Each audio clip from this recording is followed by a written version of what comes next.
Look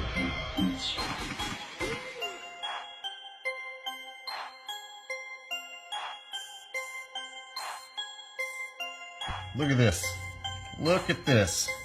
People actually believe that there is a car floating around out in space. Well, I think it looks so ridiculous and impossible. And you can tell it's real because it looks so fake, honestly. We'd have way better CGI if it was fake. This is live on the air, okay? I'm going to zoom in on the Earth in Photoshop. You see the Earth? Okay, I'm going to go to Image, Adjust, Levels, and I'm going to bring the levels up. Uh-oh. What is that? Why is there a square box around the Earth?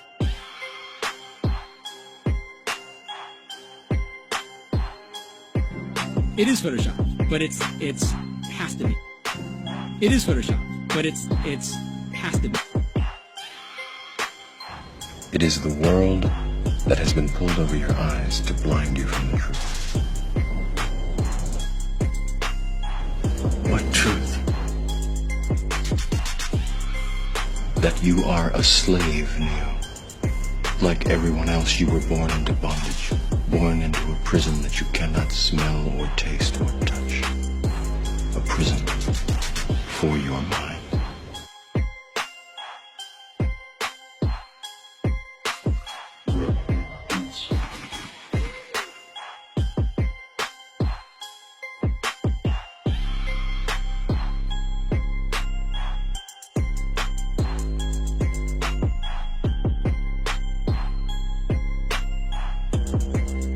So let's use this model of the Earth and let's enlist the help of a friend, Patsy.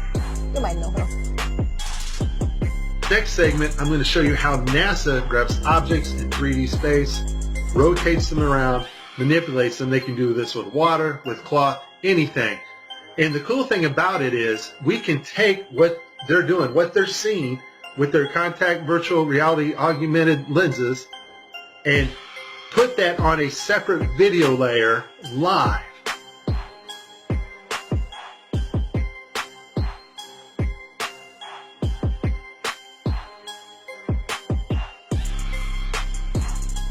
Okay, I have a lot of Tim Peake screw-ups, but this one here, the system glitches, the software does not track his hand properly, and Tim slips his hand underneath his other fingers, which is tightly holding onto the mic, which would be impossible.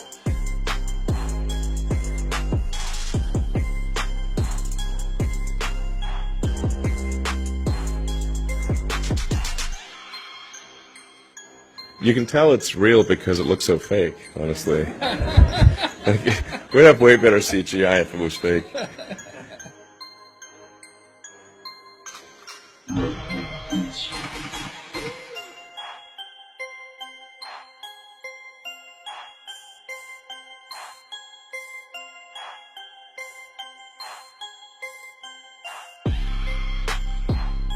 Just another example of NASA faking space. Let's take a look here at this supposed image of Jupiter. Nothing more than CGI fakery. The supposed auroras. Again, at NASA's official website where it states Hubble captures vivid auroras in Jupiter's atmosphere. Here's the problem. The date of June 30th, 2016. Now take a look at this. Another so-called official image of Jupiter. This one's from back in 2014. You see the problem here? Now let's take a closer look at the supposed two images provided from NASA of Jupiter. All the clouds are in the same exact position. Here's a side-by-side. People can't see what's taking place here with NASA. Nothing more than fakery. I mean, give me a break. This is a complete insult. You have a brain in your head.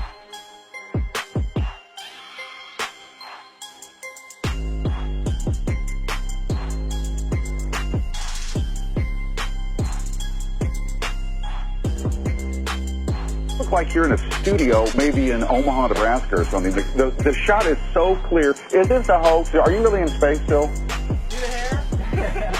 I don't know. We're going to have to do something for you. I want to do it. I know. Oh, yeah, I can do that. Watch this. Is this a hoax? Are you really in space still?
Hi, I'm Noah. Can you do a somersault right now?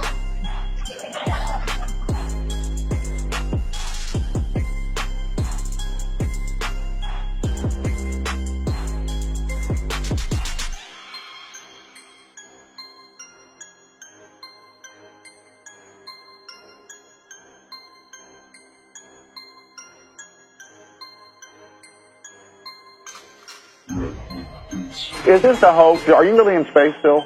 See the hair? See the hair? And they just start making stuff up. Yeah. Like that Neil Armstrong guy. Have you seen him on the talk shows? Neil Armstrong, you mean the first man to walk on the moon? Talk about a fish story. Man, and they're buying it. Oh, yeah.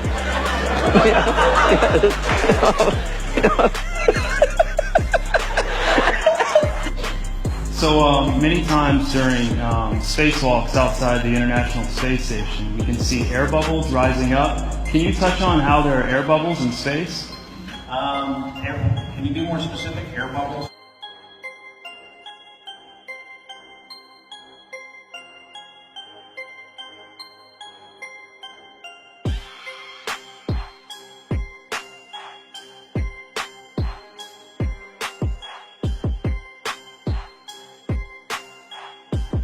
So yeah, like a lot of times during the footage, the NASA footage, you can see bubbles coming up out of the helmets or kind of from underneath you. How do you explain bubbles in space? Yeah, I'm not sure exactly what you're talking about. Now, sometimes you get water in the helmet, and it comes either from sweat or from the cooling garments, and that's generally what that is. I've never seen any kind of air bubble anywhere. Could it be that you're filming in an underwater pool and you're not really out there?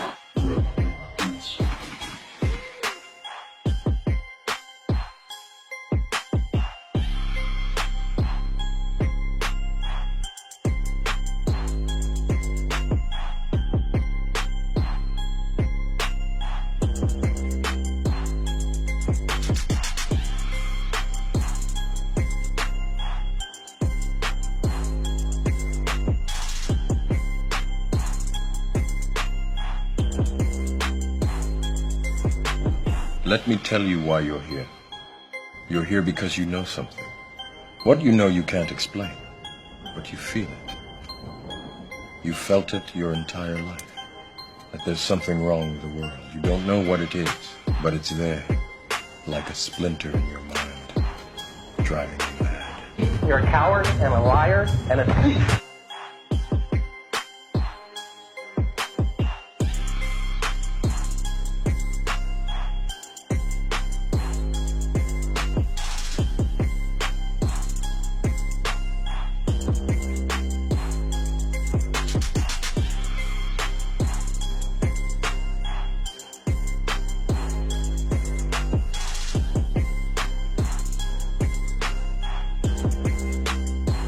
In 1986, the shuttle Challenger exploded about 74 seconds after takeoff, killing all 7 astronauts inside. Or did it? It turns out that 6 of the 7 are still alive and kicking today. Ellison Onizuka, claims to be his identical twin brother, Claude. Yeah, I've got an identical twin brother, Claude, too. But Challenger pilot Mickey Smith hasn't even bothered changing his name.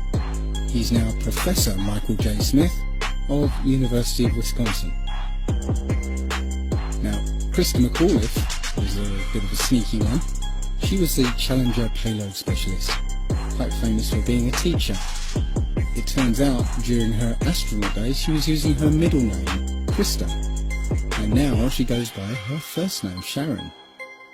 The Challenger commander, Francis Richard Scobie, is now Dick Scobie, which sounds like a rather unpleasant disease. Judith Resnick, the Challenger mission specialist, again hasn't even bothered changing her name. She's a professor at Yale Law. And finally, Ronald McNair, another Challenger mission specialist, claims to be his identical twin brother, Carl McNair. What are the odds? So there I was, just minding my own business, looking at Google Earth, and this big, snow-covered monstrosity is staring me in the face like, why is that covered in snow? So I keep digging a little bit deeper, and I finally get underneath this cloud cover here, and a few images pop up. And I said, oh, images, what are they? Well, this is what you got, which I'm sure that looks familiar to you, right? Looks just like the pictures they give us of Mars. So I'm just kind of creeping around here and definitely noticing the same kind of undulation changes and same kind of rock, same kind of dirt. The only thing that's missing is that nice little red tint that they pay somebody $150,000 a year to put on there. So I'll keep kind of going through here and see if it... What the...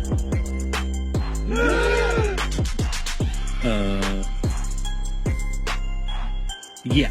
So, I got another truck. Oh yeah, it says NASA. What's that say? Mars Project? I think I found out where Mars is, guys.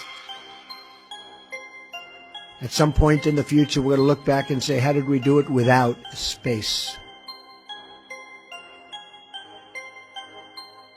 The kinds of technologies that we're testing out on Space Station are definitely helping us with our goals of going beyond low Earth orbit.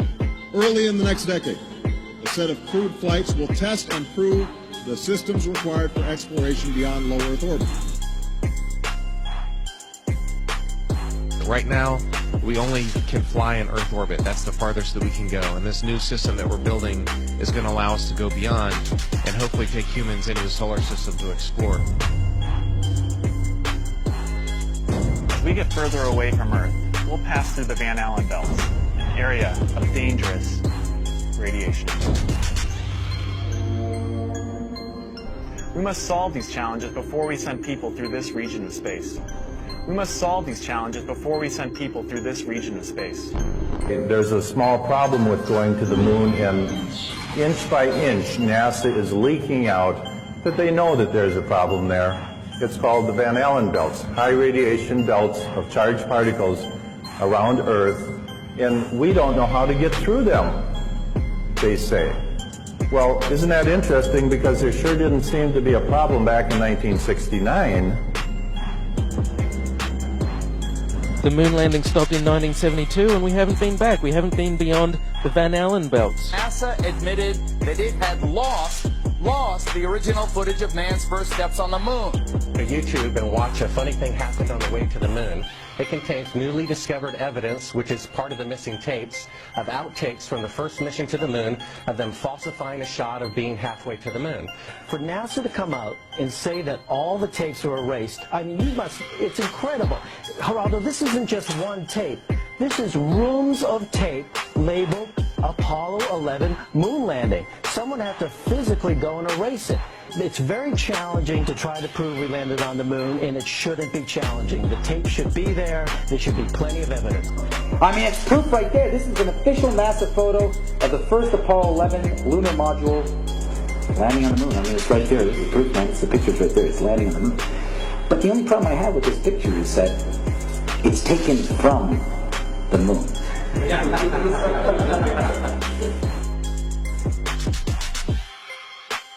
People who believe they saw the landing on the moon because they heard it on the radio.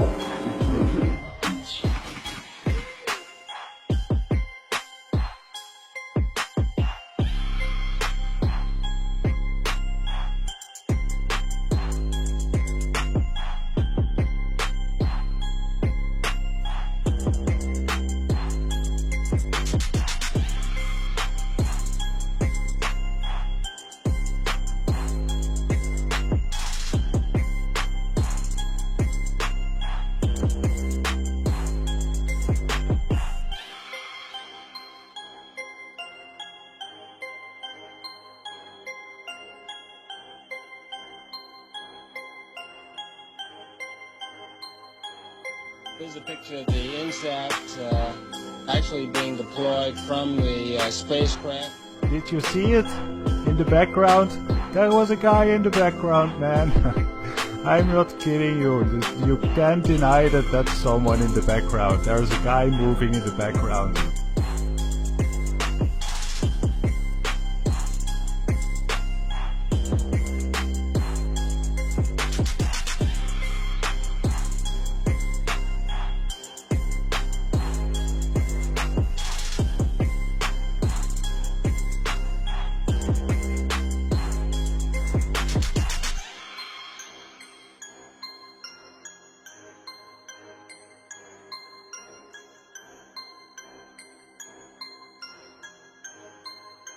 And I'll tell you, just if nothing else, here's why you can tell they're not fake.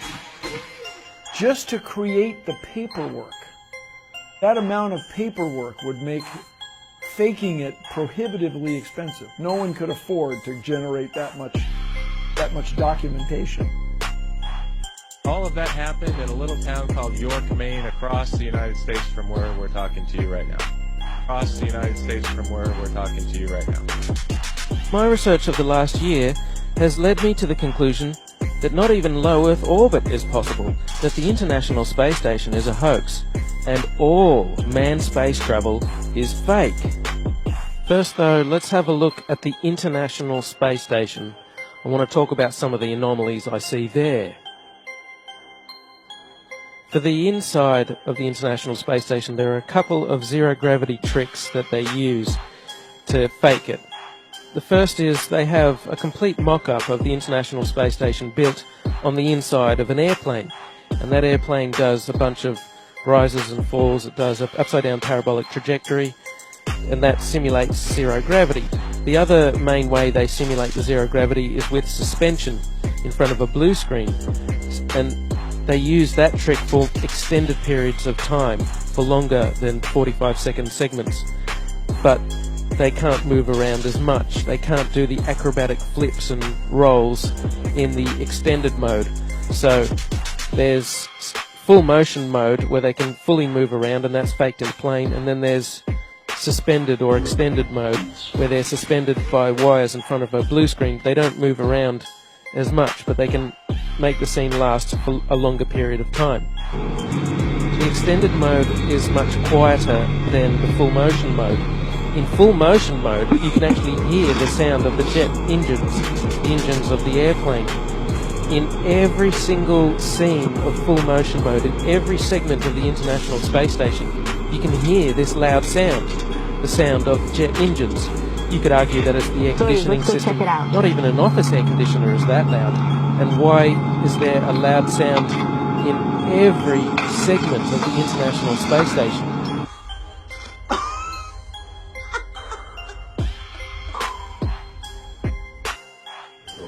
Mr. Armstrong, Bart Sibrel, ABC Digital.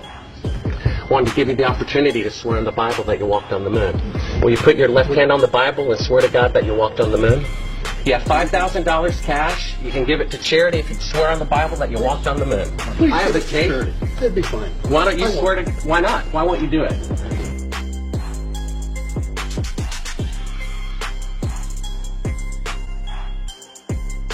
The Earth supposedly 23.4 degrees on its axis. And that leaves you, of course, the ecliptic number, again, 66.6 degrees off. Well, Earth is supposedly orbiting around the sun at 66,600 miles an hour.